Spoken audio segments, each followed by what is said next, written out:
The stadium lights were already off when the truth began to surface, but by then the damage had already been done. From the outside, the life of a rising professional football star looked perfect. Money, fame, roaring crowds, and the kind of future most people only dream about. Yet behind the locked doors of quiet houses and empty parking lots, something darker was quietly unfolding. It started with a man named Marcus Hale, a talented young athlete whose name filled sports headlines and whose jersey was worn proudly by thousands of fans every Sunday.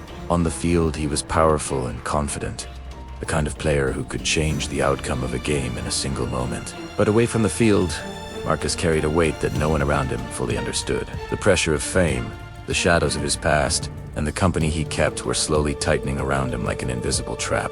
Years earlier, Marcus had grown up in a rough neighborhood where loyalty meant everything, and mistakes followed you forever. Even after fame lifted him into a world of luxury homes and million-dollar contracts, the echoes of that life never truly disappeared.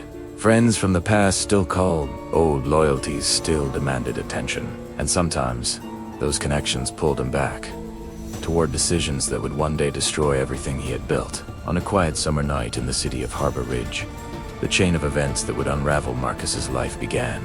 The streets were nearly empty, the humid air thick and silent. Surveillance cameras captured a dark SUV slowly rolling down a residential road. Inside were Marcus and two men he had known since childhood, Darren Cole and Victor Reyes. They laughed quietly at first, but beneath the laughter there was tension, something unspoken moving between them. In the passenger seat sat another man, Adrian Knox, someone who had once been part of Marcus's wider circle of acquaintances. Adrian had recently begun asking questions about certain private matters Marcus preferred to keep buried. Those questions made Marcus uneasy. For days he had felt that pressure building inside him, like a storm waiting to break. As the vehicle stopped near a quiet industrial field outside the city, the conversation inside the SUV became colder. Adrian's voice rose slightly, challenging Marcus about things he had heard from mutual friends. Marcus stared forward, gripping the steering wheel, his jaw tightening. Darren and Victor exchanged silent glances. What happened in the next few minutes would remain clouded in mystery, but the outcome would change everything. Hours later, police responding to a call from a passing driver discovered Adrian lying motionless near the edge of the empty lot. The early morning fog hung low over the ground as flashing lights illuminated the silent field. Detectives quickly realized this was not a random act. Evidence suggested Adrian had been there with people he knew. The investigation began quietly, but as the days passed, small clues started forming a pattern. Surveillance footage from nearby businesses showed Marcus's SUV entering the area that night. Phone records revealed a flurry of calls between Marcus and his two companions. At first, the connection seemed impossible to believe. Marcus Hale was a national sports hero, a man whose career was rising faster than almost anyone else in the league. Fans filled stadiums chanting his name. Children copied his touchdown celebrations in schoolyards. The idea that he could be connected to something this dark seemed unthinkable. Yet detectives like Laura Bennett had learned one painful lesson during her decades in law enforcement. Fame never erased the truth. Sitting inside a quiet interrogation room weeks later, Marcus faced the calm but relentless voice of Detective Bennett. She placed photographs on the table, grainy security stills, cell phone location maps, and timelines that slowly boxed Marcus into a corner. Marcus leaned back in his chair, arms crossed, his expression controlled but tense. The room was silent, except for the faint buzzing of fluorescent lights. Bennett spoke slowly, her voice steady and deliberate. Marcus' vehicle was seen leaving the area less than 20 minutes before the emergency call came in. Marcus looked down briefly before meeting her gaze. "I drive a lot of places. That doesn't mean anything." Bennett nodded slightly, as if she expected that answer. "Maybe it doesn't, but 3 different cameras captured the same vehicle, and your phone was in that exact location at the same time." Marcus swallowed, the muscles in his neck tightening. For a long moment, neither of them spoke. Outside the room, investigators continued piecing together the story. Witnesses began to emerge, people who had seen Marcus arguing with Adrian days before the incident. Text messages revealed rising tension between them.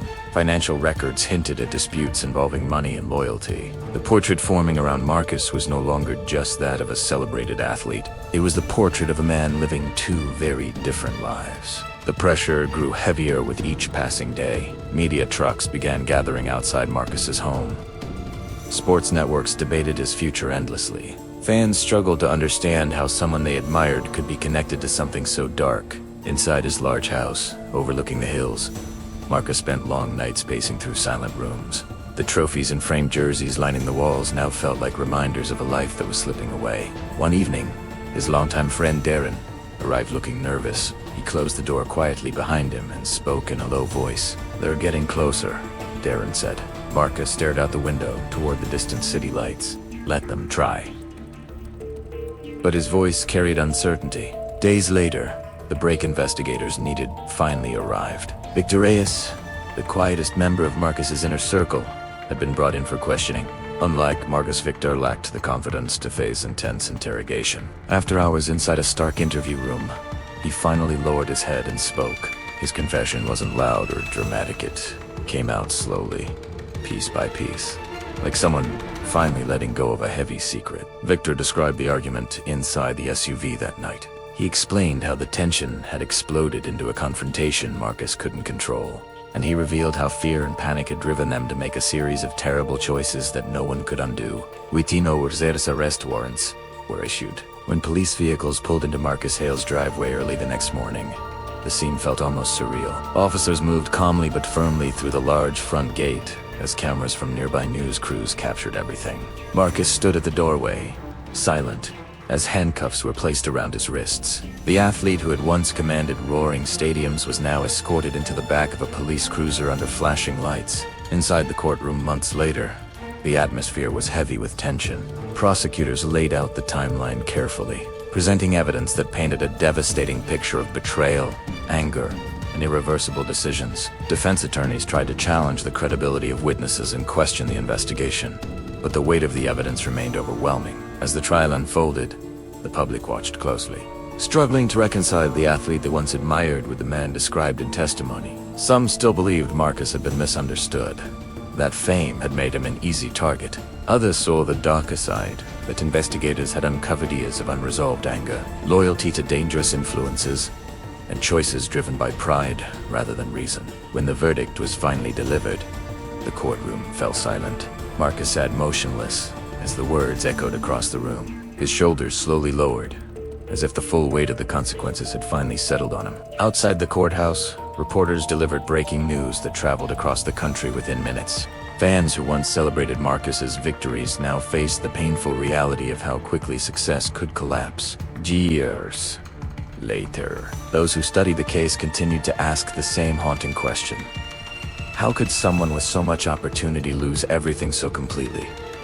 The answer was never simple. It was a story about pressure, loyalty, anger, and the dangerous illusion that power could hide the truth. In the quiet aftermath of the trial, Detective Bennett spoke privately with a journalist about the case. She sat in a dim office surrounded by case files and photographs, her voice calm but thoughtful. "People think crimes like this happen in a single moment," she said. "But most of the time, they start years earlier with small decisions, bad influences, and the belief that consequences will never catch up." The rise and fall of Marcus Hale became a powerful lesson far beyond the world of sports. It showed how fame and wealth could never erase the weight of choices made in anger or fear. And it reminded everyone watching that no matter how bright someone's spotlight may appear, the shadows behind them can still grow dangerously dark. Sometimes, the loudest stadium cheers cannot drown out the quiet voice of conscience. Sometimes, the life people see on television is only half the story. And sometimes, one decision made in a single moment can erase an entire future that once seemed unstoppable. Sometimes, one wrong choice can destroy a lifetime. Learn from their story. Choose kindness, choose life. This was just the beginning. The most mysterious and shocking crime stories are still ahead. Subscribe to Crime Flow Narratives and be among the first to uncover what comes next.